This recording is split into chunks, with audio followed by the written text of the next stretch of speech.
Hello everyone, my name is Sandrine Salerno. Thank you for this little technical problem we had for this last event, the closing of this 23 edition of Building Bridges.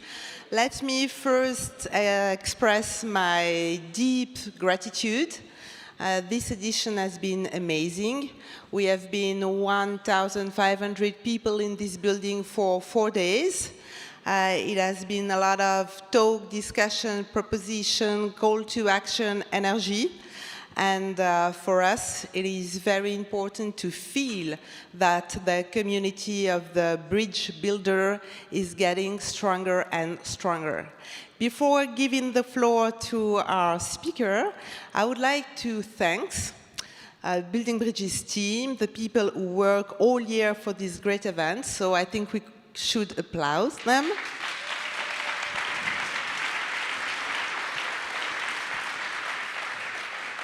Thanks to them, we have this great gathering.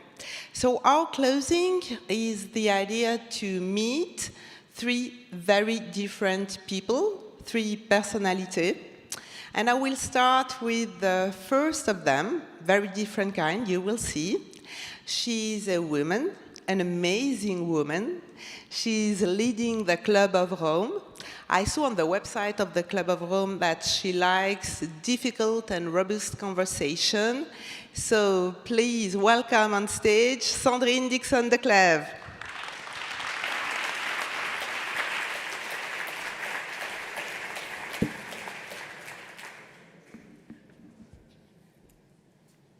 Merci, Sandrine.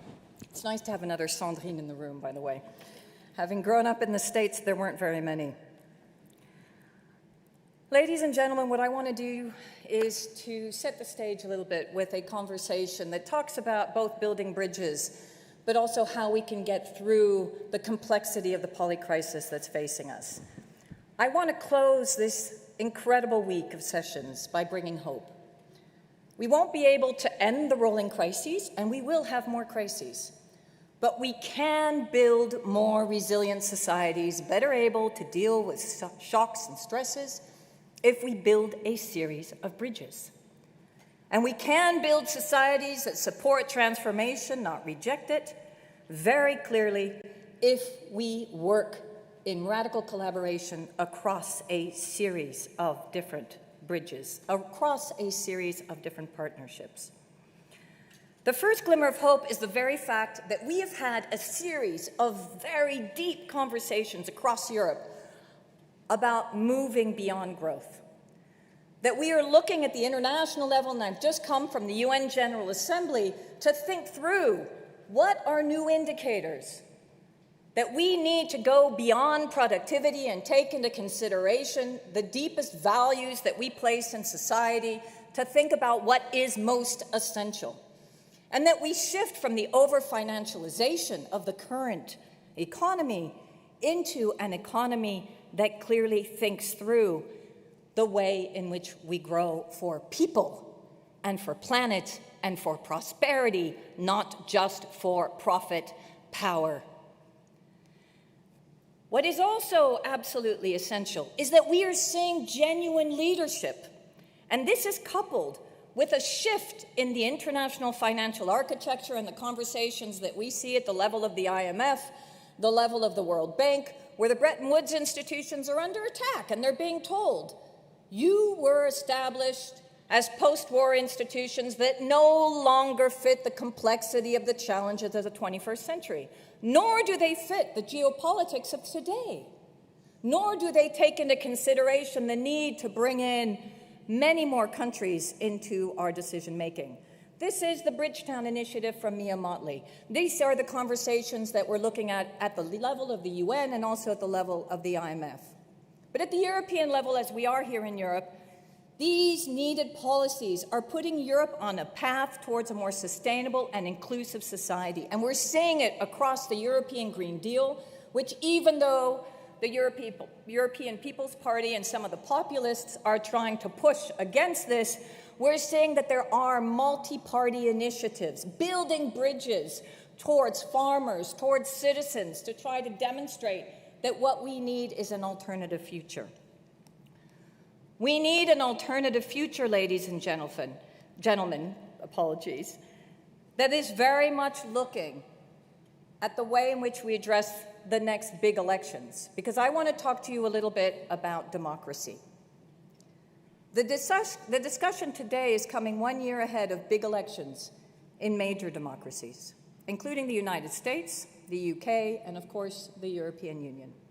And what we want is for you to leave these hallways, for you to go back and realize that your voice counts, not only in terms of the way in which you engage with the financial system, but the way in which you vote for democracies and leadership that will make a difference in the decision-making that we need in terms of shifting our economy and shifting our financial system. In these elections, every party, left and right, will talk about economic growth. They will all have their solutions to drive growth. The media will challenge them on whether these solutions will actually foster growth. But the growth narrative is never changed. We are here to change that, collectively, wherever we are. We are here to show that the emperor or the empress has no clothes. The obsession with economic growth is clearly failing the majority of people. Democracies are under threat. Social tensions are rising. In fact, the work that we've just done and that we have shown to the Secretary General and to governments across Europe is demonstrating that inequality and poverty are the key pain points that we are seeing across the globe. Citizens simply don't believe the political elites are on their side. And we are seeing a slide back from democracy at the very moment we need the strongest democracies that are able to make historic decisions. Giant leaps to transform economies away from luxury carbon and biosphere consumption. So, ladies and gentlemen, I want to make the case that we can have strong democracies or we can continue our dangerous obsession with growth. We can build bridges amongst each other and work together in order to ensure that we hold on to these democracies, because the most important thing we can do right now is invest in social cohesion. At the heart of that is human well-being, economic security, and ecological resilience, not growth. Last year was the 50th anniversary of our report to the Club of Rome, The Limits to Growth. The Limits to Growth warned in 1972 about overshoot and collapse in the 21st century. If you go back to those scenarios, they show that in the 2020s, we will start to have a convergence of compound effects. And lo and behold, here we are in the polycrisis. How is it possible that so many people wonder why we are where we are when we knew 50 years ago what was going to hit us? So what has happened since? It is a historical fact that political leaders chose to follow the most destructive scenarios of the limits to growth. The human footprint has continued to grow, and it has now been established scientifically that we have exceeded 6 of the 9 planetary boundaries. Most worrying is climate. Yet the limits to growth science is still challenged. There's an assumption that technology will fix our problems. The only technology that will fix this is a time machine to go back 50 years and allow us to change course. It is not technology we need. We need to change the economic paradigm and our financial architecture. And we need political leadership. And we need to build bridges between those actors in the existing financial system, in the existing economic system, towards an alternative future that services people, planet, and prosperity.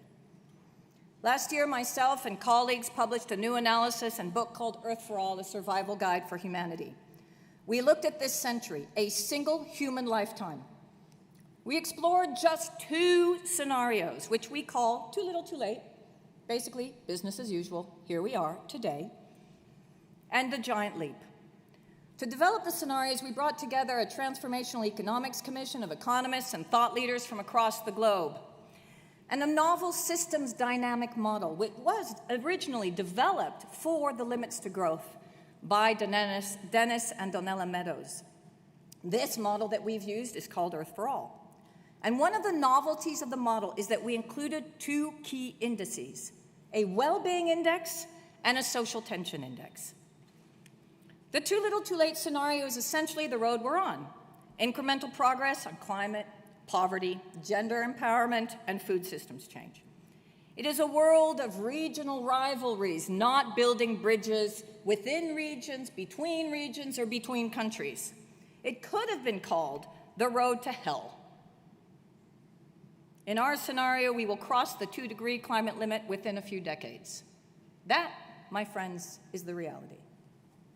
And we know that there is then a very high risk of crossing multiple tipping points, not just climate change, including the loss of the Greenland ice sheets and critical parts of Antarctica, and increasing social tension and poverty and a decrease in well-being.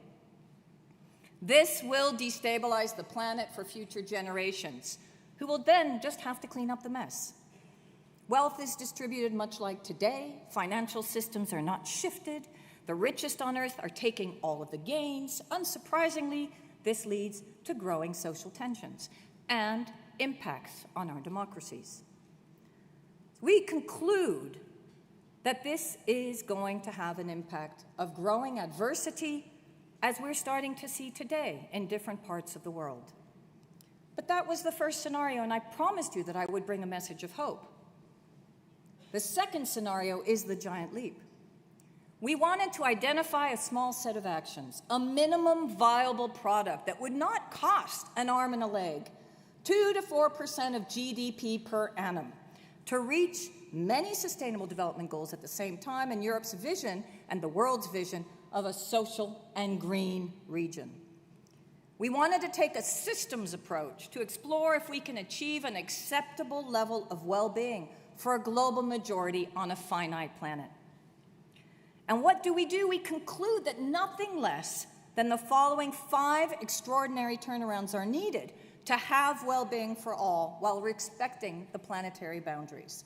Ending poverty, addressing gross inequality, achieving full gender equity, transforming the food system and the way we eat, and transitioning to clean energy. Ladies and gentlemen, we argue that these 5 extraordinary turnarounds and the set of economic reforms that will drive them form the basis of a well-being economy. The economics are functioning with a financial system that moves away from shareholder value at all costs, from short-term profits, into a financial system that is fully integrated into the economy to service people, planet, and prosperity. This is not a blueprint. It is a guide for systemic transformation. So here's the good news. In this scenario, poverty ends a generation earlier than too little too late. We see gender empowerment in 1 generation, not 10. We switch to healthier and plant-based diets. There is still meat consumption, but at sustainable levels. And we have our carbon dioxide emissions every decade to reach net zero by 2050. The economic model everywhere is circular, regenerative, and efficient. Material consumption and unsustainable resources is reined in, and we see a significant redistribution of wealth. This is achieved through more government expenditure on health and education, progressive taxation, more empowered workers through strong unions and more representation on boards, full gender equity in leadership positions. Most importantly, in this scenario, we see social tensions fall and well-being rise. In this scenario, we introduce a universal basic dividend operating like a universal basic income, with dividends coming to all people, sharing wealth of the global commons and public goods. But we also propose debt cancellation. We take into consideration those proposals from existing Bridgetown initiatives. We look at debt for nature scenarios, shifts in trade deficits, and more SDR, special drawing rights for low-income countries, which, by the way, are only going to high-income countries for the moment. We create the fiscal space needed for proper transitions in the global south, as well as an overhaul of the financial architecture. This is not utopic. This is what a fair and just society in transformation is all about.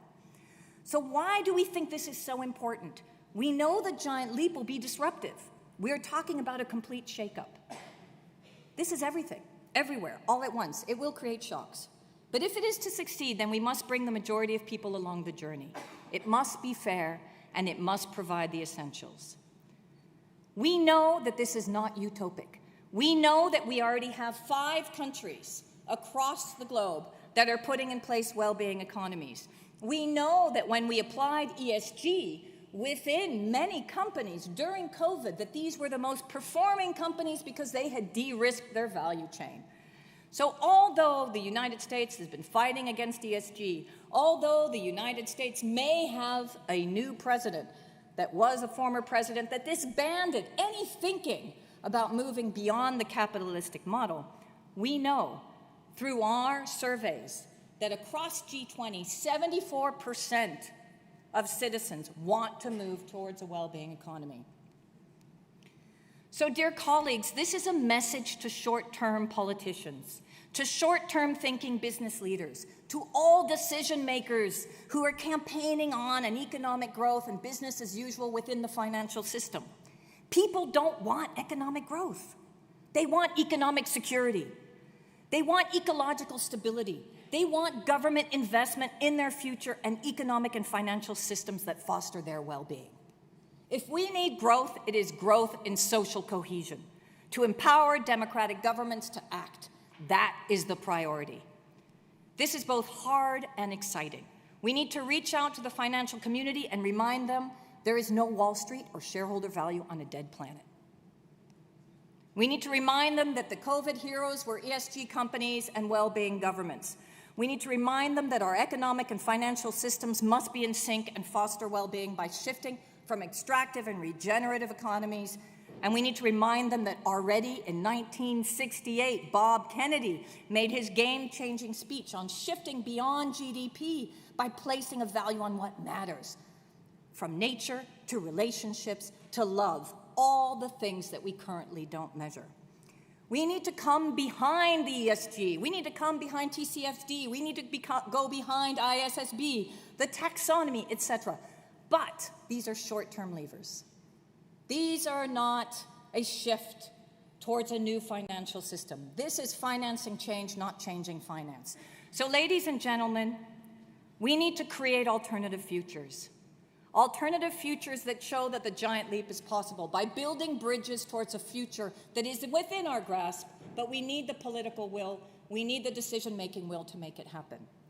As we did for slavery, as we did for apartheid, as we did when we built the European Union after the Second World War. We don't lack visionaries. We lack the will of politicians and CEOs. The opportunity facing us is huge. This is equivalent to a new global Marshall Plan.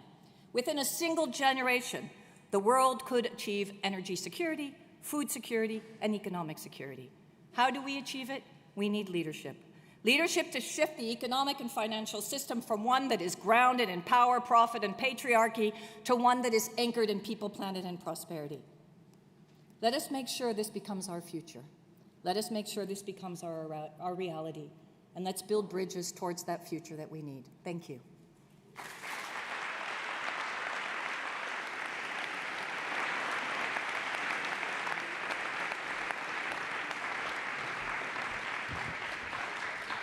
Thank you very much, Sandrine. It was clear, direct, and that was really a great call to action.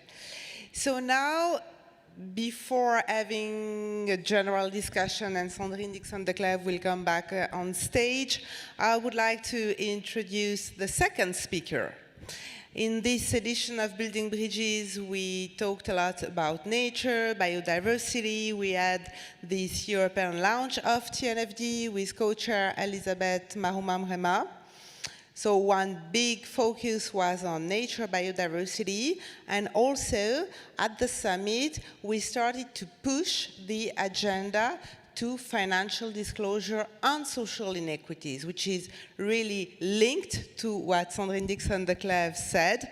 We need to foster a world that take care of the planet, but that take care and put at the center people. So, what best introduction that calling on stage, I would say a photographer, but not only, also an activist, a very engaged citizen of the world, someone who has really spent most of his life, I would say, to capture biodiversity, nature, humankind, with a very perspective unique. Today, he has also a great project that is now existing since at least 20 years. Please welcome Sebastião Salgado.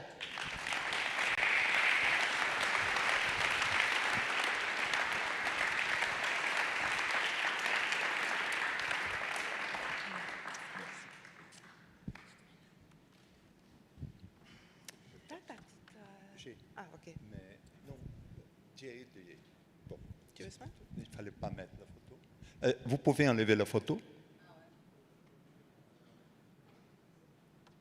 Je ne voulais pas cette photo-là maintenant. I don't want this picture there now. Can you take it out? Okay, thank you. You want to sit? You want to stay? No, I stand up. I'm supposed to speak with you in French because it's more easy for me, but when I contact my Brazilian friends here, no one speaks French. And I cannot speak to you in Portuguese. And I've been doing with my not very good English. But I wanted to start to explain you a little bit who really I am. I know that the majority of people that are here is from the finance. I must tell to you that I'm a former economist. I did my college in Brazil. I did master degrees in the University of São Paulo. And in 1969, I came to France, because I'm an older man, I'm 80 years old. I came to France to do studies in economy. And we're in a very good school called ENSAE, it's the National Statistical and Administration, Economic Administration School. And I prepared also in France a PhD in economics. After that, I worked as an economist in an investment fund based in London, linked to the World Bank, and I started working in Africa. I was responsible in international coffee organization. That time we have a coffee agreement in the world to hold the price of the coffee, and was necessary to equilibrate the offer to the demand. And my function was to travel to countries in Africa that produce coffee and find the projects to invest in the diversification of coffee. And my first trip was to Rwanda, where I work in a project, or responsible in a project, where we work with 34,000 families, or more than 150,000 people to link this project. It was one macroeconomic project. It was the first plantations of tea in Rwanda. And we worked together with the World Bank. But each trip that I did to Africa, I bring with me a camera. And I was just an amateur photographer, and come back to London. These pictures started to give me much more pleasure than the economic report that was necessary to me to write. And one day, I took a decision to become a photographer. I abandoned my job as an economist. I came back to France, and I started working in France for the most important agents in photography. It was Gamma, Sigma, Magnum. And as I was coming from a developing country, I had my economic preparation. And the studies that I did in economy mostly were the national accounts, public finance, macroeconomy. And I was inside what you call in that time the political economy. And of course, that my photography was directed towards social photography.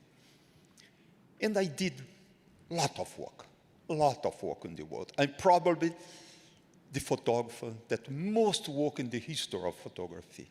I did many stories. I went for more than 130 different countries around the world. And But my photography was basically human photography. Was very close to the social projects around the world. And I don't know, I did a book about peasants in Latin America. I did a book about starvation in Africa, in Sahel. Did a book about the landless movement in Brazil.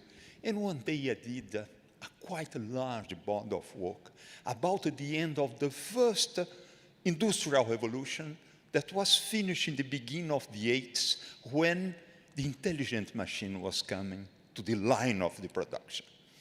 The robots, all the electronics, and the way to produce in the planet started to change. Till this moment, every product, any of them, come out of the line of production were made by the hand of the man.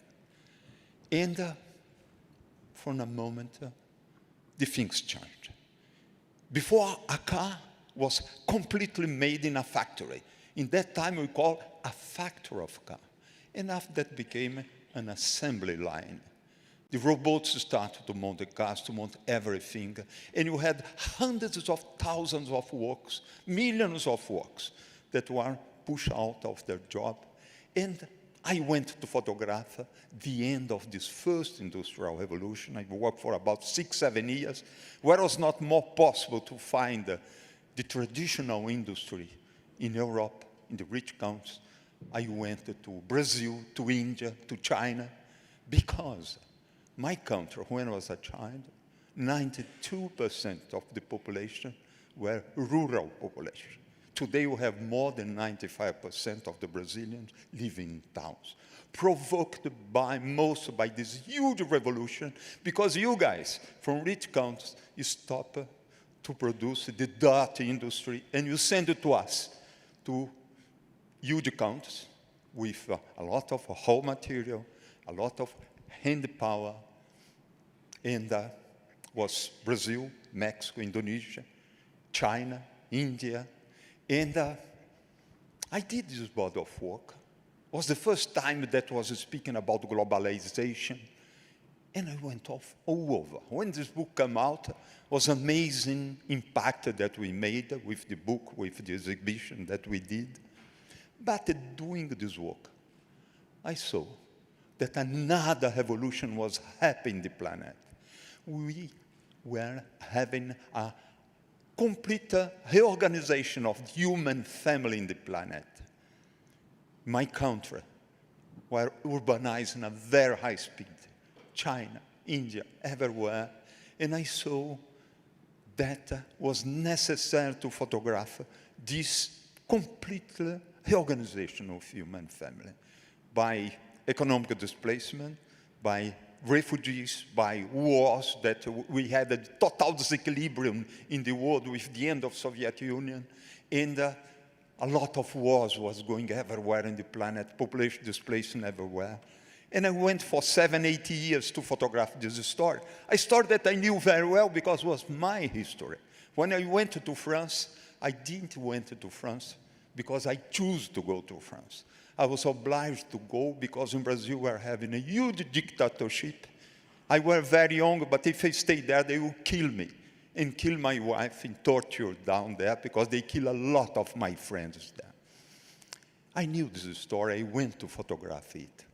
And photographing this story, I lived very dramatic moments in my life. I saw dramatic things in the former Yugoslavia, neighbor here, developed a country, but the violence, terrible violence down there. And I saw a lot of violence in Africa, mostly during the genocide in Rwanda. I saw terrible things in Rwanda. And the point that I became sick, I was attacked by all my staphylococcus. I was living this drama there. Once, I went to see a doctor, a friend of mine, because when I had a sexual relation with my wife, I had no sperm come from me. I had blood come from me. I said, my prostate is killed. I went to see a doctor, and the doctor said, Sebastian, your prostate is perfect. What's happened? You are dying. You see so many violence that you are dying. You must take a rest. I stopped. I went to Brazil. was the moment that my parents was become old. And I have 7 sisters. I'm the only man in my family.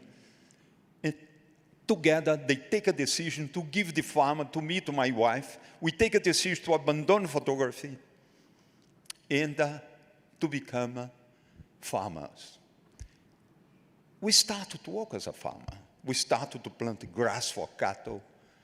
One day, we had a huge rain. A lot of soil went inside the small river. The farmer killed the small river. And my wife has an amazing idea. She said, Sebastian, why we don't stop this kind of project? You don't replant the forest that was here before. I said, why not? That's a nice idea. We need an expert to do a project for us because we didn't understand nothing in the plantation of the trees. And a friend did a project, and to rehabilitate our space was necessary to plant 2,500,000 trees. I'm not a rich, I'm just a photographer. My wife is just a designer. She's architect and design. And I went over the planet, raise the money to start a project. In this moment, we wish only to plant a forest. And slowly by slowly, planting this forest, we started to come inside the environment. We started to be a little bit activist. To plant a forest was necessary to have a nursery. We organized a nursery. We had not technicians. It was necessary to raise a small school to prepare the technician environment. And we started to organize a small center to training people. And when we discovered, we are activists. We were ecologists. And it's the few pictures that I wanted to show to you now, that you can understand that this project is the first one that was that I want, apologize. Come back. Look, this was when we started. This picture was taken in 2001. If you look up there, you can see electrical lines going over there. But you see a lot of tens of thousands of white spots there. Oh, apologize. In each white spot was planted a tree. We were building our training center, and look, one picture take exactly in the same point, 21. Oh, boy, come back. Wait. Well, this is the picture taken exactly the same point, 21 years later. And you can see up there the same electrical lines crossing. In the size of the trees, the building that we are building that moment, they disappear inside the forest. They are there. And this is a new house that we built there recently. And it's amazing. Guys, we can rebuild the planet. The time between when we start this project and this forest that is there take us 25 years. When we started the project in 1998, we made last Saturday 25 years. We had a big party down there. I'm just come back from there. We planted till now about 3,100,000 trees. And we are working a huge water project. Because building a forest like this is like to build a park. It's quite large, it's quite big, but was necessary to reach the community around. We try many times to be close to the peasants. For me, I was talking to Patrick this morning. Patrick, inside this room that you are here, it's very nice. You are a group of guys, very goodwill, that want really to change the planet. But there is one part of the planet that is not here. We must bring to discussion the peasants, the farmers, because all soil in the planet is the hand of the farmers. If we want to transform our planet, we must plant trees. because it's the only machine in this planet capable to capture the CO2, that's the form of the oxide of carbon, is 1 atom of carbon and 2 atoms of oxygen. The tree, by the photosynthesis, is capable to assimilate the carbon, materialize in wood. Wood is pure carbon, and liberate 2 molecules of oxygen. But these trees are capable to do a miracle. We are, the way that we get to be close to the peasants is to discover what was necessary for the peasants that was supposed to us to bring it to them. Because the peasants were in a hurry to hear all things that come outside to them, the lies told by the politicians. And we discover that we had no more water in our valley. Our valley is a huge valley. Our valley is about the size of Portugal. And we have about 370,000 of sources of water disappearing, dying. And we start a project to replant the source of water. To recuperate a source of water, we go to the place where the old source was. We replanted there about 500 trees in 2.2 acres of land. And in 2 years, we have back the water. We start to plant this source of water. We did a pilot of 2,500 sources. And now, working after 13 years with the German government, we had the approval by the KfW, a project of 14 million euros to plant 4,200 small forests to recuperate 4,200 sources of water, with a promise of the German government. If that works properly, they can finance us to replant about 5,000 sources of water, 50,000 sources of water, apologize. That for us is amazing, it's fantastic.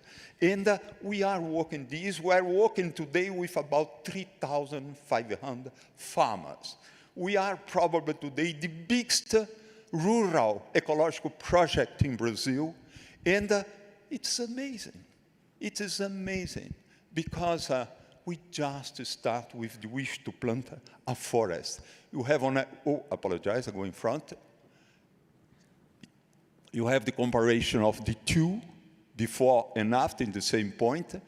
And this is one vision of these 3.1 million trees that we planted there. This is our nursery. It's an amazing nursery. We are capable to produce about 100 different species per year. We produce about 500,000 plants, 500,000 trees per year. We produce for us and for many other projects in the region. And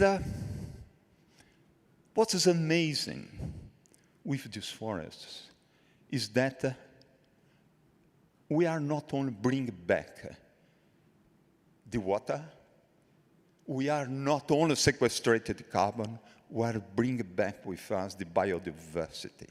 And I want to show a map where we are in Brazil.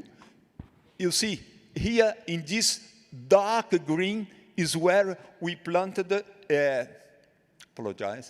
where we planted these 3.1 million trees in the dark green.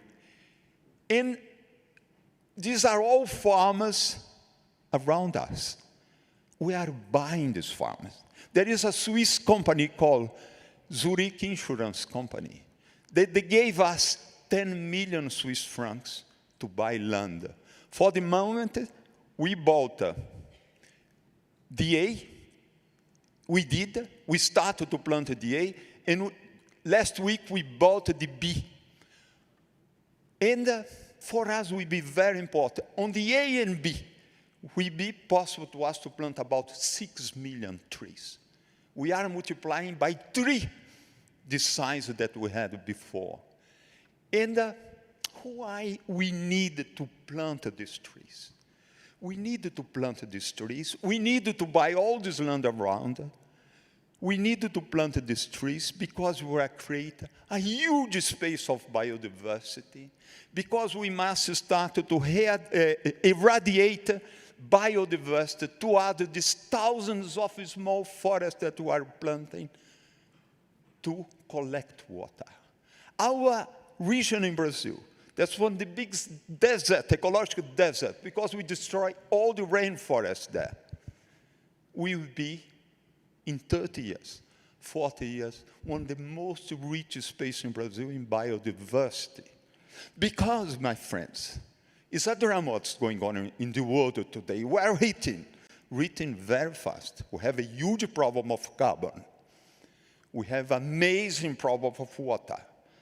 You saw the problem that Spain, France are having, south of Italy, with the drought. You see, more than 200 communities in France last year was feeding water by trucks. That's some things that happened only in Sahel a few years ago. Now it's happening in Europe.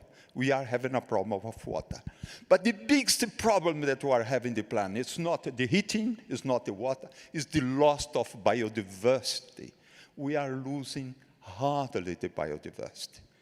And that is a point for me very important to speak to you. Now I show to you just a small film that we did there, 1 minute film, to show you a little bit our forest. We have one idea, the dimension of our forest, and one idea of the biodiversity that we did there. Okay, guys, can we push the film?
Thank you very much.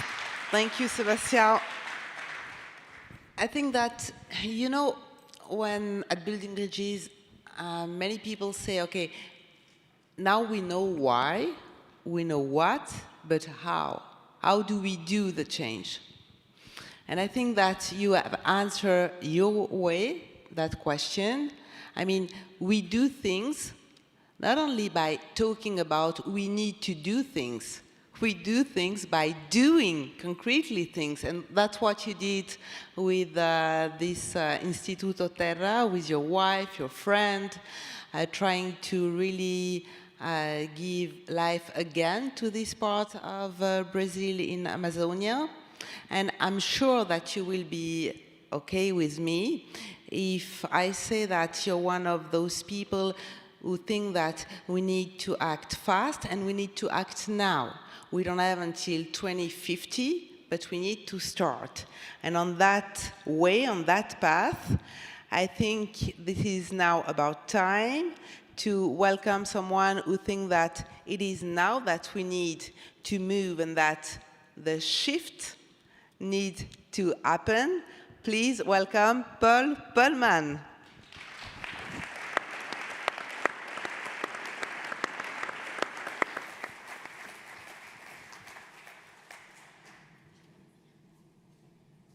It's an amazing and impressive story, and thanks, Sebastian, for doing that. You definitely show what's possible.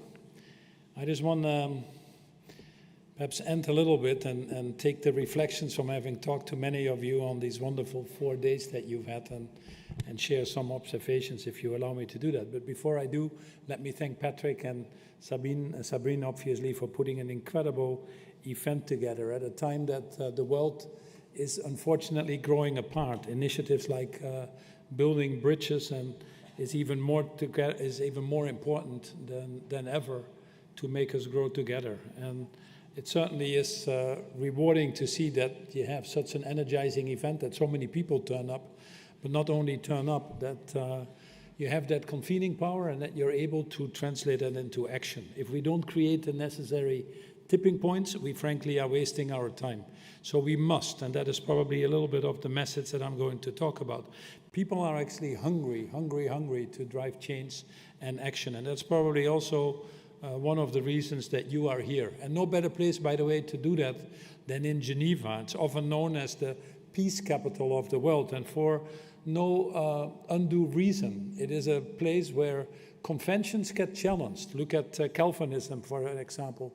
But it's also a place where there is an incredible power of collaboration. I've spent over 20 years of my wonderful life here. But to be in a place where you have the Geneva Convention, or where you have the League of Nations, the birthplace of the Red Cross, and many other examples, it shows what humanity is capable of. And we are simply at a point that humanity has to change, has to step up and change the course of its history. We are continuously occupied with dealing with the symptoms of our shortcomings. We just don't take the time anymore to really spend on addressing these true underlying causes that need to be changed. It requires us, frankly, to do things fundamentally different. Many people, and you've heard Sebastian talk about it, Sandrine talk about it, most businesses, most governments are frankly in the business as usual scenario. Even all the things we're doing now that you're all so proud of in any of our companies, that we publish in our sustainability reports, which gives us tears in the eyes. It is far, far from what is absolutely needed if we want to save humanity. And it is about saving humanity. We have done very well, there's no question about it, over the last few decades of lifting millions of people out of poverty. But it's also clear that we're discovering that the way we're doing that just doesn't work anymore. This linear, extractive production model of take it out of the ground, whatever we can find, stuff it in factories, and then pile it up on landfills, incineration, or increasingly the oceans, has just run out. In all fairness, Mother Nature has given us these warnings long before. But when we were 3 or 4 billion people, she had that capacity to compensate for it. But now that we're 8 billion going to 10 billion, the music simply stops playing. She's worked hard enough, and frankly, the scientists are surprised because about half of the carbon emission was absorbed by oceans or forests, etc. But they're starting to become emitters themselves. They've run out of steam.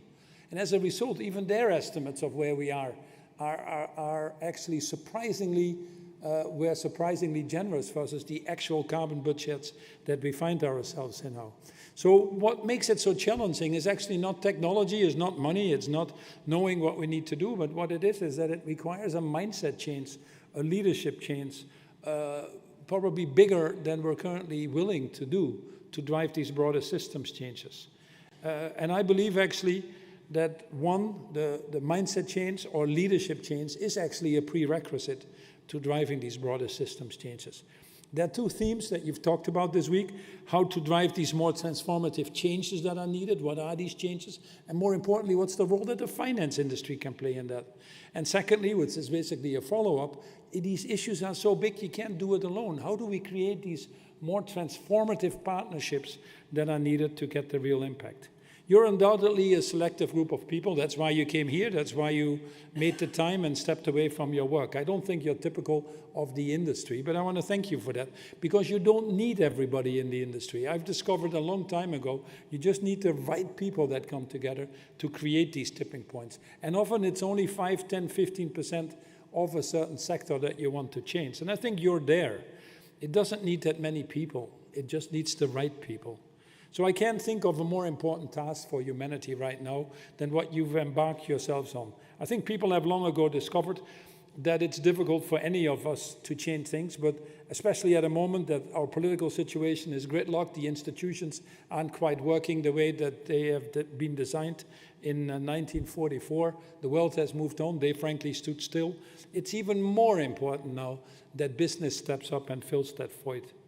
Has the technology, has the money, has the resources, the innovation capabilities, and then it's what we need right now to solve these things. Tinkering around the edges, frankly, doesn't do it anymore.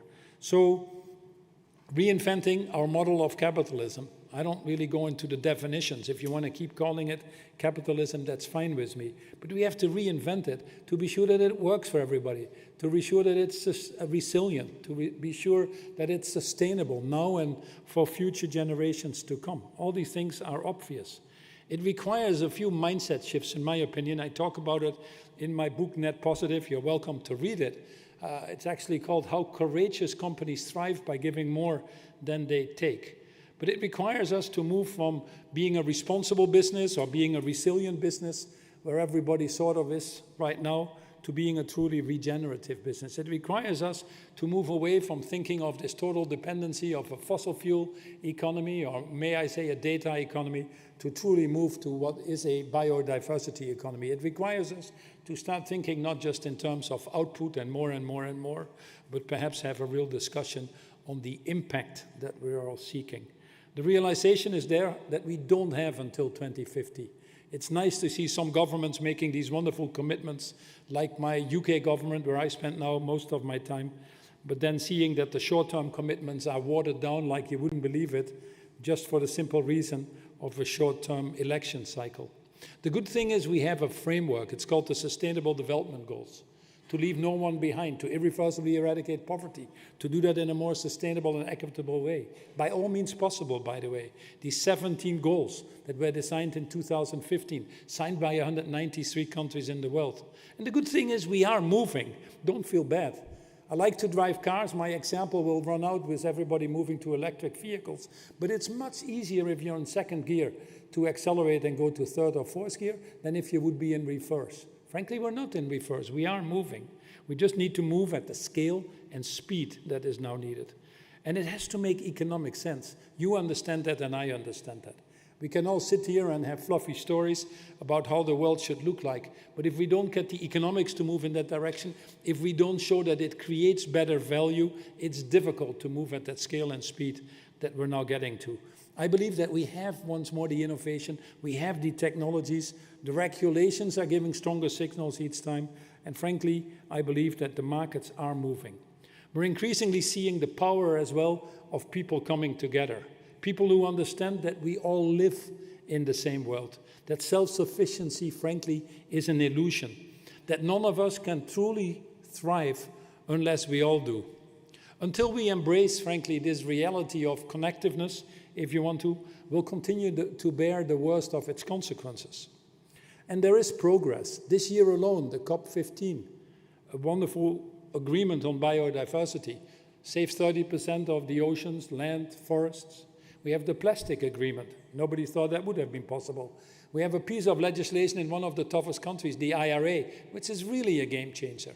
Itself being about $380 billion, it has unlocked at least $1 trillion in further funding. We see Europe moving with its taxonomy. We see increasing standards coming in with the Sustainable Standard Board.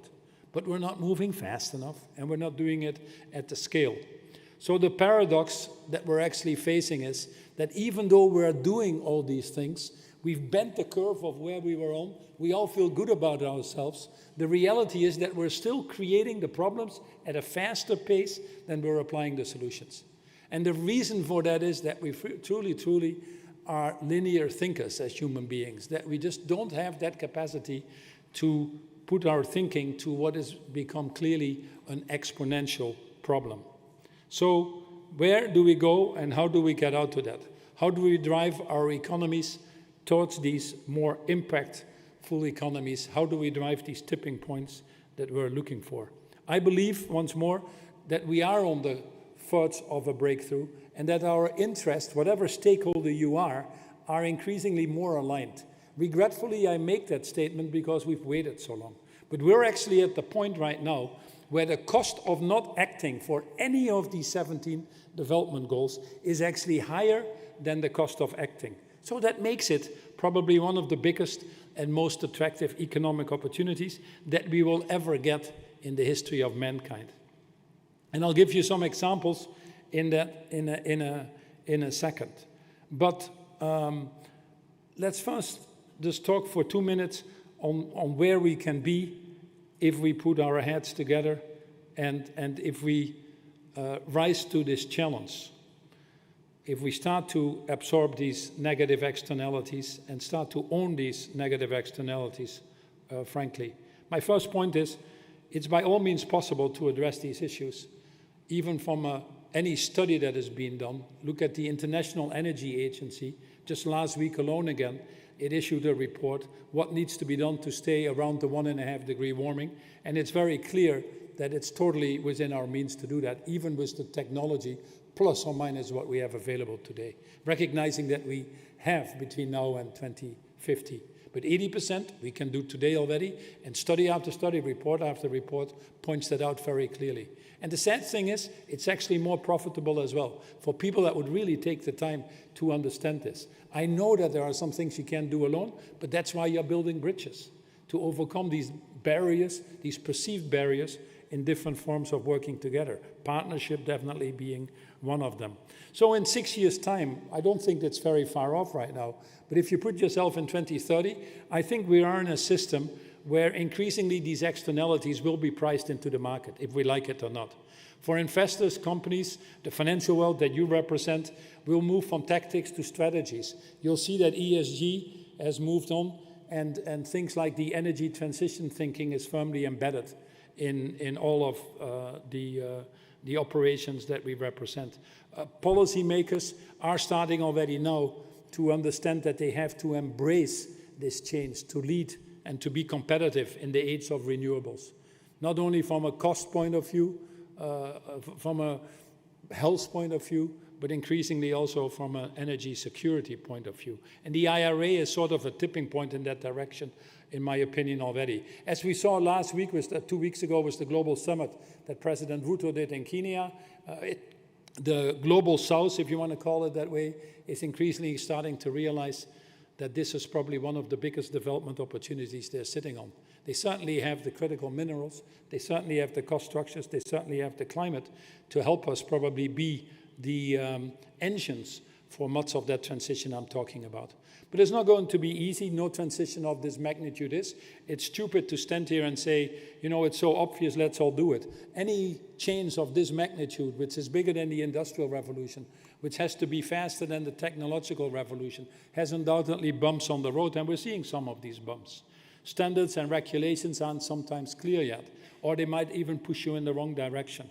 Investment cases sometimes lack the clarity. High upfront cost, not sure where the returns come from. And often what we see now, because the transition is happening, we see quite visible pushback from the vested order. And the vested order is becoming more devious. We shouldn't underestimate that. And that has made some of us, regretfully, more timid in terms of driving the changes. So what we need is more bridge builders, more money, and more courage. And let's just quickly go into each of those.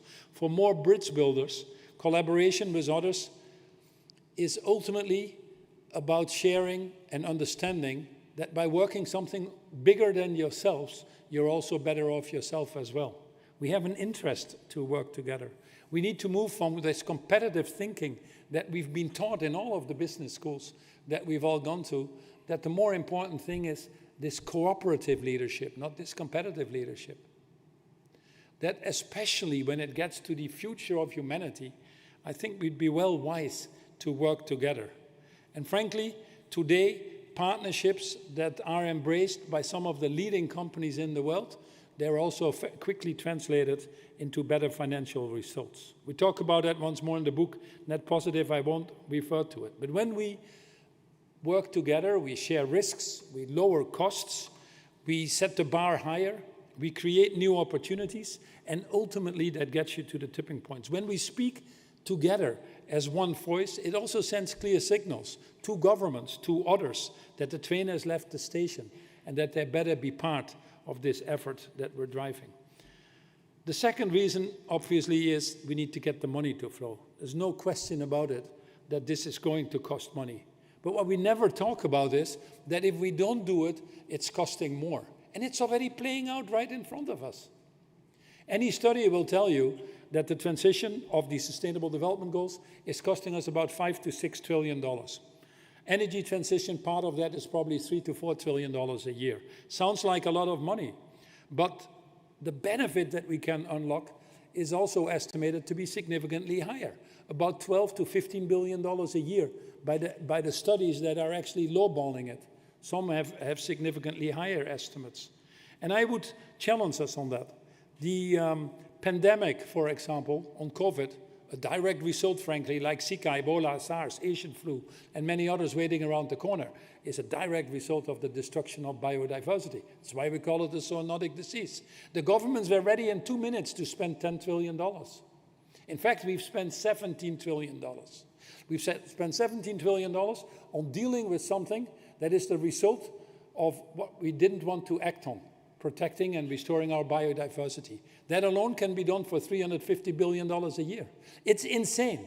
It's absolutely insane that we're willing to spend these costs and not prevent them from happening in the first place.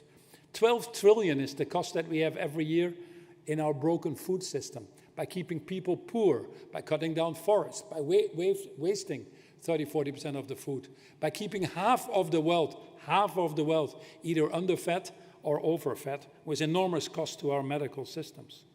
And if you don't believe me that it is better to attack these issues than to deal with the symptoms, just look at the simple fact of what's happening now in this world, of how much we are willing to spend on conflict prevention and wars. The numbers are actually going up. These are the direct result of us not facing these issues in the first place. They're driven by hunger, they're driven by poverty and desperation that comes with it. They're driven by conflicts on scarce resources. 7 to 12% of our global GDP is spent in this area alone. 3 times more than it costs us to solve all the Sustainable Development Goals. Now, if we're sitting on those economics and you work in finance, you can only have one conclusion. You might not get there individually, but certainly by working together, you're sitting on the biggest economic opportunity in the history of mankind. So what can you do? My final message is to this special group of what I would call collective spacewalkers. You are the ones that can change the course of your industry. You can't tackle everything, but I think it is in your power to change the financial market if you decide to do so. The first one is to get some trust. Like in any industry, you have to earn your seat at the table. There's still well over 50% of banks that make no climate commitment at all. And from the ones that have made the commitments, it's well off the Paris Agreement, or frankly, the actions don't match the reality of what the claims are sort of pretending to be. You can't get your trust by talking. Stephen Covey in his book 7 Habits said it very well when he says you can't talk yourself out of something you've behaved yourself into. Start behaving the right way for all of us, for every industry, but I'm talking to you right now, is the most important thing. The second one is hold the companies that you give your money to higher standards. I only want to work with public relations companies, advertising agencies that are not at the same time earning their money by things that I'm against. It's as simple as that. I cannot sit here and say the financial markets are idiots, they're short-term, and then run my own 26 billion pension plan of Unilever on a short-term basis. It doesn't make sense. You have to be consistent. So how do you spend your money? Where does it go? Hold the companies to a higher standard. We've seen a reduction this year because of some pressure of woke capitalism by some self-interested politicians in the United States. We've seen a sharp reduction in the financial sector of holding companies to their account. To the extent even that people like Larry Fink say, I'm not using the word ESG anymore. They use 40% of the questions in proxies in the proxy season in companies last year was about climate change, less than 10% now. Are we giving in because there's some pressure from a few people? Where is the courage? What is our responsibility? The third thing we do is get higher levels of accountability and transparency in climate finance, because if we do that, we will unlock the trillions of dollars that are needed. A lack of data is probably one of the main things that we need to look at. Next thing you could do is create more innovative solutions. We talked about blended finance, we talked about leveraging a lot of the high net worth individuals, the foundations. We talked about mechanisms of working with the multilateral institutions to have them take first loss. You have all these fancy words for it, but try to find something that we can put at scale to unlock the money. And it is there, to be honest. Last but not least, advocate for the right frameworks. We are, in most industries, on the defense. We spend all the time telling politicians what we don't want. Why don't we go together more aggressively and say what we need together? I understand that you want to not be the only one sticking out your neck, but what do we need together to get the right standards, get the right disclosures, and be proactive on that?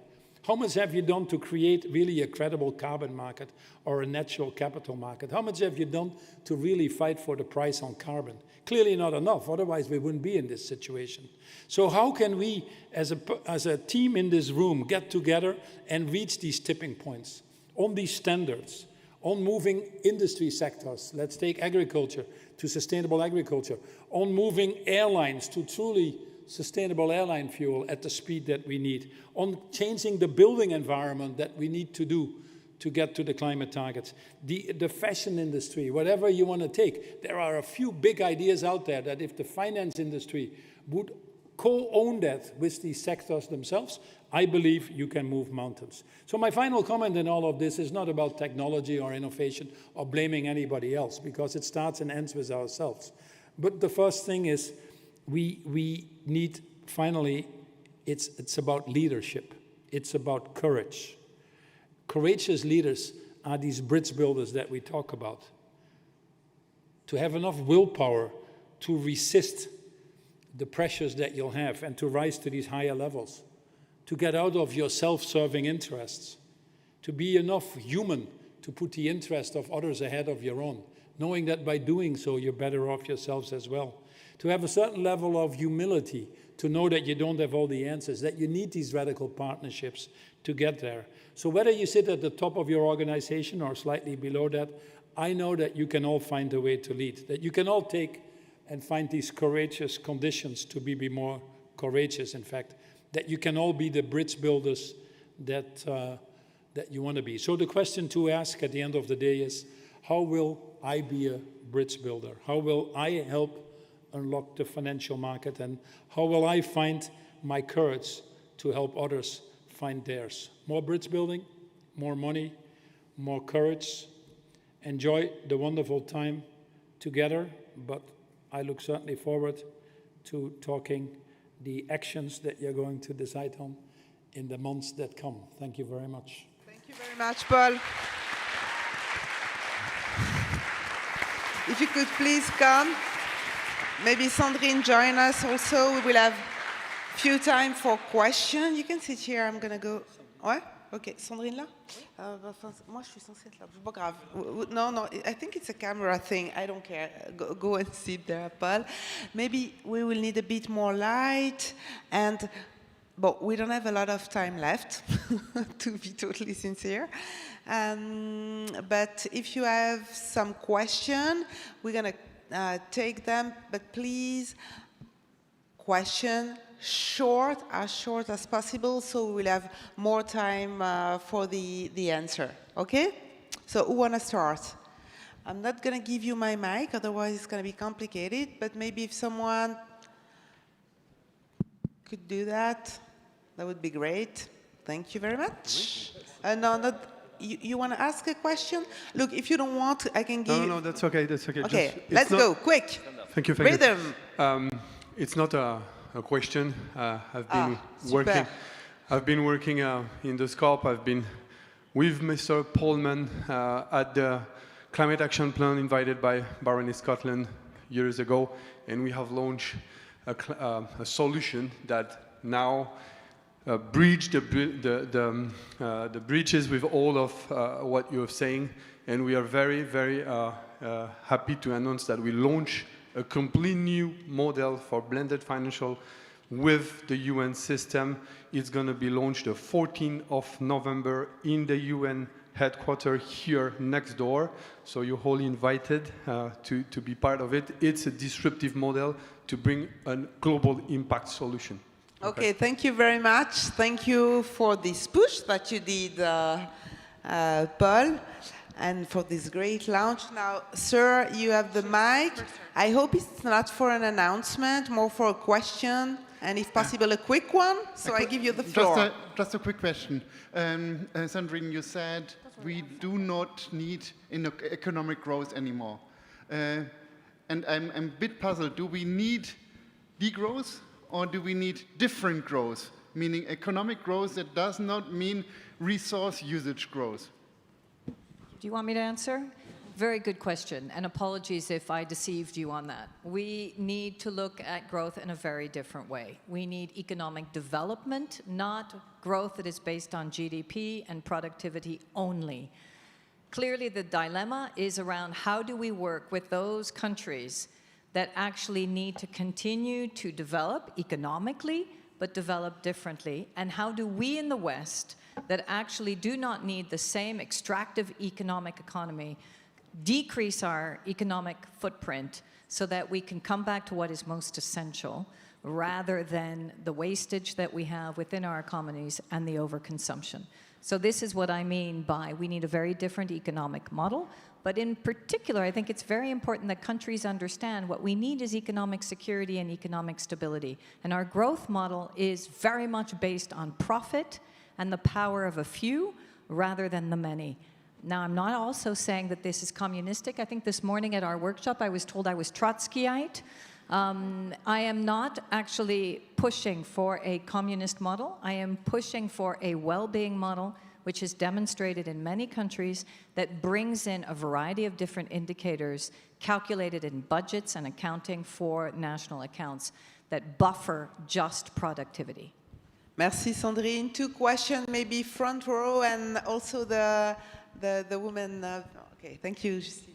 Thank you very much. My name is Johanna Zuleta, and each of you, of course, have incredible new benchmarks in each of your fields. We have people watching from all over the world and here as well. How can we practically follow your steps in other countries, the models of what you have created, if not working with you directly, but inspiring others to follow these models that you're speaking about, practically? Thank you. Sébastien, to each of you. Yes. So maybe not each of you, because there is another question there. But Sébastien, do you want to answer? How can we duplicate? I don't hear very well. Should adapt. How can we duplicate? Comment on peut répliquer ton modèle? Qu'est-ce qu'on peut faire pour aller dans ton sens? What we did in Brazil is just a pilot. We can adapt this pilot everywhere in this planet. And one thing that I do not spoke is a disaster that we're living about biodiversity. Your neighbor here, German, in the last 40 years, losing 70% of their biodiversity. And to rehabilitate a new forest, we must collect seeds around where we be planting the forest because the biodiversity is local. We must plant local trees. And I believe that is one very important point. Second point that we must discuss is how can we get a proper money for carbon?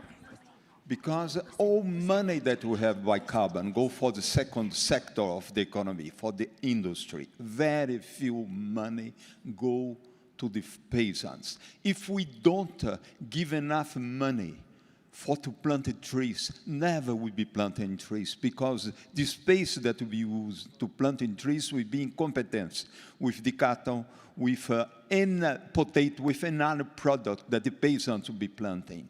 That means if you don't pay enough money to plant the trees, we will never be having trees. See, we must integrate in this debate the sector that is essential to rehabilitate the planet. We must conservation, we must protect the forest that is there till now, Amazonia, boreal forest, all these forests, but also we must do ecological, ecosystemical rehabilitation. We must plant trees everywhere around the world. And I believe that is very easy. You see, for me, it's very complicated. Sometimes I come for these big meetings like here, like COPs, but you have only guys coming from the urban part of the planet. We must integrate the peasants, the farmers, inside the discussion. We must get a way to arrive to them. They are not bad people. Just the information don't come to them. We must find a way to integrate them in this discussion. Sandrine, you want to add something? I just want to build, we always talk about the farmers and us and decision makers. We're all people. I think we need to come back to what it is to be human again. The excitement of this journey is that actually Earth for All somehow has inspired festivals to be produced across the globe, as well as governments, as well as the Ukraine, to come to us and ask us if we can help them rebuild the Ukraine in a more sustainable way, as well as a youth symphony. So what I'm trying to say is we need to actually develop the narrative. And if you want to be part of that narrative, if you want to actually tap into our data, as well as tap into the excitement of the movement building, please go to our website, Earth for All. We are trying to create a movement of movements, but I also know that Paul is doing incredible work in the way in which he's working with industry. We have to work with a variety of different audiences, a variety of different sectors. So each of you, there is so much going on. Become active also in your own communities. Maybe I'll just make that one point. I'm working at a variety of different levels. I'm lucky to do that. People ask me, what can I do? Please act at your own community level. Please make sure that you vote for the right governments. Please make sure that you use your voice. But be true to yourself. Anchor it wherever you are. You don't need to fly around the world or go to a variety of different places where you may not have impact. Make sure that you have that impact where you are. Paul, quickly. No, I won't add much more, but you have to really, and we haven't done that enough on climate change either, is keep in mind what this is all about. As Sandrine says, it's about people. This is not a plan about climate change or food insecurity or deforestation. It's actually a plan to ensure that we create a world where everybody has an opportunity, where people are central. And then in all the work you do, be sure that there is one way or another a representation of that voice. I advocate for business, for example, to put an empty chair in the boardroom that's for future generations. Put another empty chair there that's for the planet. So, so whatever you do, be sure that you take these stakeholders into account that are becoming significantly more important, that they're represented. Thank you very much, Paul.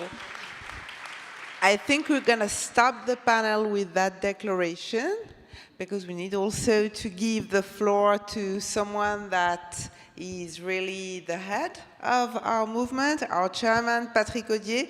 Please come on stage, Patrick.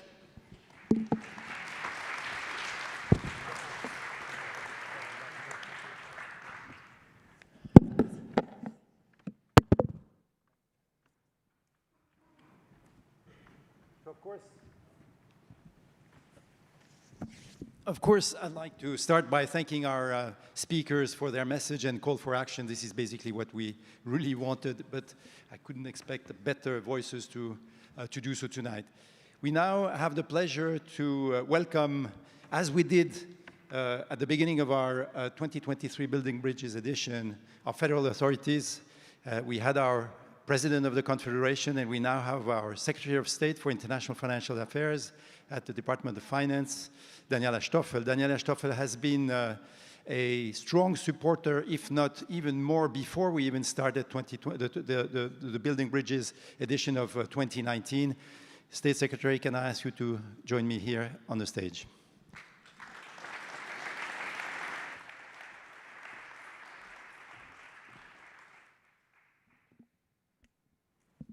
Well, let's start right into the discussion. We've done that every day since the beginning. What did you think of what you heard? Just right now, I have to say, and I'm grateful actually that you said that I've been a strong supporter of building bridges, because what I have to say in the first place is, wow, this couldn't be further from my everyday reality as a public servant in Bern. Maybe one example, what I thought was interesting or maybe really out of sync with what I see in my government job is the blaming of the leaders. This is a country where the sovereign is the population. Each and every individual that lives here, those who are citizens of the country, they vote and they decide on who is going to sit in parliament, and it's going to be done again in 2 weeks. So many politicians, they tell you, and it's a well-known sort of quotation, I know exactly what I should do, I know exactly what is right, what I don't know is how I'm going to be re-elected 4 years later if I do so. So what I would advocate as somebody who is sort of in the administration, but is also exposed in where we have the division of power in the state to the legislative branch of our government, it is the individual. And I'm not talking about the dispossessed, those who do not have voting rights, who do not have the economic power to make their voice heard, but I'm talking here about the citizens of Switzerland. They do have the economic power, they do have the vote, and they do have also the education. So I want to make this also about responsibility of the individual. This is my first reaction. And the second one is, and I also heard little enough of that in your statements, with which actually I have to say I mostly agree. There are things going on that are maybe on the same scale as the transition or the revolution or the shock to the system that you're advocating for. And this is I'm going to call a few examples out. Quantum technology, quantum computing, artificial intelligence, the complete and utter control of our own genome, and maybe most importantly, the shift in the labor force, the expectations and the willingness and the kind future generations and the younger generation we have already is willing to work and participate in productivity. So there are enormous changes going on, and I think many of these have to tie in and could actually also be sort of used, instrumentalized to bring about the changes in how we measure growth, how we work as a society, who is going to lead, who is going to be responsible, where are the resources, where are the right prices, what is the correct regulation. I think we should look at the entirety of the great changes that are currently going on. You can call it a multi-crisis, you can also call it a real revolution in so many ways, how we work, think, act, consume, etc. When I was chairing the Swiss Bankers Association in the middle of some of the crises that the financial sector globally and also in Switzerland was facing, one of your predecessors retired, and during his speeches he was allowing questions. So I asked him a question. I said, in one word, State Secretary, how do you see the situation in the financial sector today? So he said, in one word, bad. So I said, well, come on, give us some explanation. How would you describe it, let's say, in 2 words? It's in 2 words, not bad. State Secretary, how do you describe the situation as per the trajectory that our financial sector in Switzerland, which is supposed to be leading the industry, as it was mentioned by the Federal Council a few years ago, how do you consider the situation with regard to the trajectory of our sector? How many words do I have? Let's say 15. I would say getting there. We come out, as you know, of an experience in the spring where we experienced the crumbling of a very important financial actor in Switzerland for lack of responsibility and for a lack of proper risk management. So this is an important lesson, and I think it reverberates in the financial sector in Switzerland. And I do see the aim and the aspiration for quality, for regaining or being worth of trust, and to also pioneer us or the financial sector in Switzerland, not only in the area of sustainability, but also, let's say, innovation. So I would say things are a bit shaken up, and their dust is going to settle.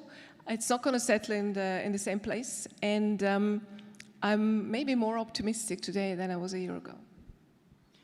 As of January 2024, as you very well know, Switzerland will be also leading in terms of making the large companies in this country having to publish their emissions according to the TCFD standards. We had the pleasure and the privilege to have the European launch of the TNFD framework here a few days ago. Are you intending to render the TNFD framework mandatory as well, and when? Switzerland being not a small economy, but not a global standard setter, we always have to pay attention that we do our work principles-based, and that we actually really very much invest our resources into finding good international standards. So we're fully behind the TNFD work. We were lucky enough to have been able to sponsor the work and also have a sort of a national advisory group on checking out how this actually is going to play out. So we do have a lot of experience in our companies with the TNFD framework. At the moment, of course, or once it comes out, and we do think TNFD would be an ideal basis also for the ISSB to develop their standards. Once it's going to be here as a result on a voluntary basis, I think we will see a lot of pickup. And then when it comes to the regulation and the implementation and seeing to it that it is actually used by everybody, I think it is the same with TCFD. You have to have ownership. It cannot just be a sheet of paper, another glossy brochure you're going to issue at the end of the year. It needs to be understood, and companies need to see the added value for them, not to only report, but actually do what they have to report about.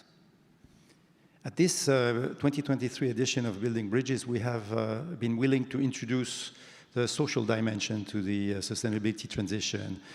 Of course, it's already late to do that, but it's an extremely complex issue. It is something that I think went some way through the discussions that I could hear during these 4 last days.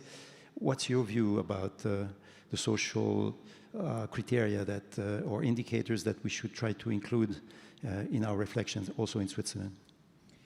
I think Switzerland is singularly placed to support that work. I mean, it's not for nothing that, for example, the ILO is here also based in Geneva. And absolutely, I couldn't agree more. It is also about distribution. It is about participation. It's about ownership. And how could you, as I did initially, talk about the ownership, the responsibility of the individual if there is nothing you can actually dispose of? If you do not have the authority or the property to actually be part of the discussion and part of the decision making. So yes, this is an essential part of the solution and of the success of the story. And if we can play a role here in Switzerland, we're of course willing to support it. What I see is that if it comes to values and social standards, this discussion is going to be even more difficult. We do not have the sort of the science-based approach here. So, and this is maybe a good tradition and a strength of Switzerland to lend its voice to that discussion. Thank you very much. We hope very much that we will be able to follow up on that invitation, if I may say. Talking about the invitation, you're going to be at the COP, and thanks to you, a delegation of Building Bridges as well. What do you expect from this COP? I expect getting closer and closer to the idea how we could improve or extend our visibility as a Swiss financial sector at the COP, as you said, and I'm very glad you're going to be part of the delegation. We're going to go there, and for a few years now there has been a finance day in the first week of the COP, and this is continually expanded. So we're going to go there. We are going to form an idea of how we could not only tie Switzerland better into the finance day, but especially the Building Bridges movement. I can maybe call it. Switzerland has decided against ever hosting a COP or in the near future hosting a COP, but wanting to play a more important role and being willing to bring our capacities that we have into the COP will be a large part of the discussion, also with the host country. Perhaps a last question, if I may. The Federal Department of Finance and the Secretariat for International Affairs, yourself, of course, have been, as I said, pillars of building bridges. What would be then your call for action for the months to come? I'm going to veer off script here. I was given notes like saying, okay, we have to implement, we have to walk, to talk, etc. What we have to do is be truthful. What we have to do is we have to still want to be the best in class, which we often are. Sometimes we're not, and sometimes we're absolutely not. And what we can do from the side of the government, we are an administration, we're not a dictatorship, so we, of course, we regulate. We especially regulate then when the market is not functioning well. But what we can do from the government side is to provide the best possible framework for the economy to act. And I'm sure if I was an entrepreneur, where I have to put my money, I'm absolutely clear. Transition will happen. You will want to have a network of those who are already citizens of the new world, who dispose of the technology, of the knowledge, of the willingness, of all the ethics that were evoked during the hour I was able to attend your discussion here.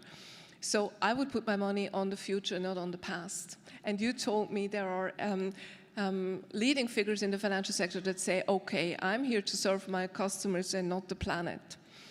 I would answer, you really have to seriously think who your customers are, because you're not dealing with the customers of the future. And this is what we strive for as Finance Ministry. Thank you. Secretary of State, thank you very much. Unfortunately, we come to the end of this session and actually to the end of Building Bridges 2023. Thank you for your support, and I think you deserve a big applause from all of us.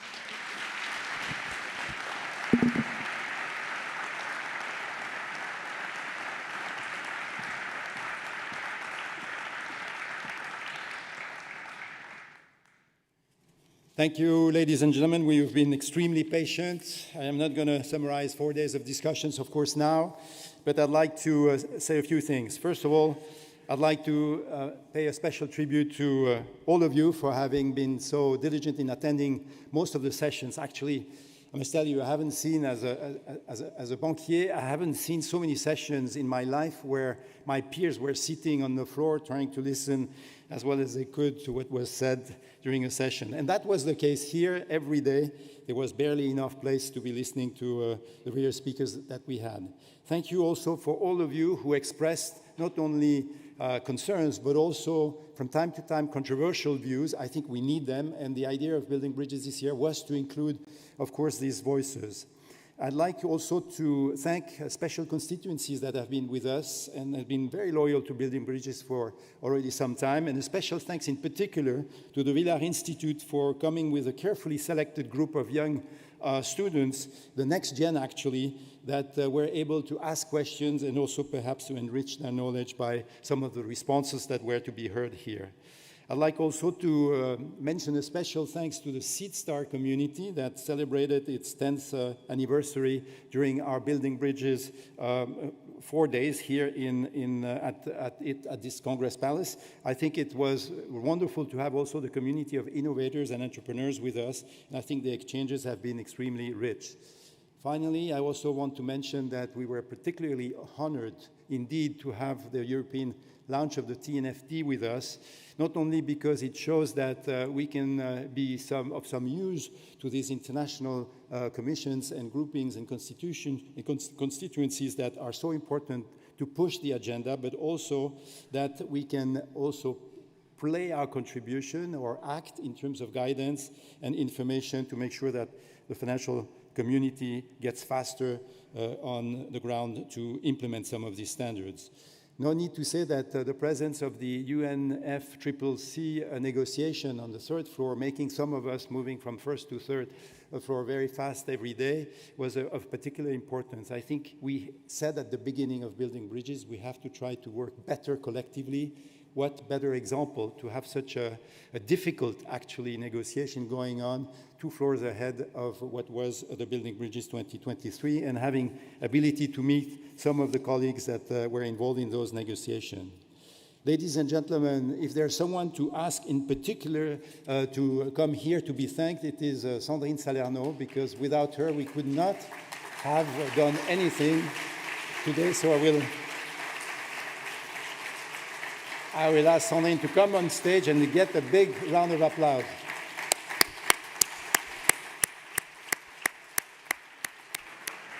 Sandrine, thank you very much. We are really encouraged by, of course, all the reflections that we heard, also all the contribution and the final message of our Secretary of State.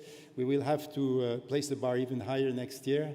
So I look forward to doing it with you and the whole team. Thank you so much. And ladies and gentlemen, we are very happy to announce that not only have we strengthened Building Bridges, we indeed became a foundation as of last week. So that's a reason to be particularly happy as per our ability to go further into our efforts. But I also would like to mention that we'd like to welcome you all, and perhaps also have your inputs on the 2024 edition of Building Bridges that will be taking place in Geneva between December the 9th and the 12th next year. Thank you all very, very much, and hope to see you to continue the dialogue very soon again.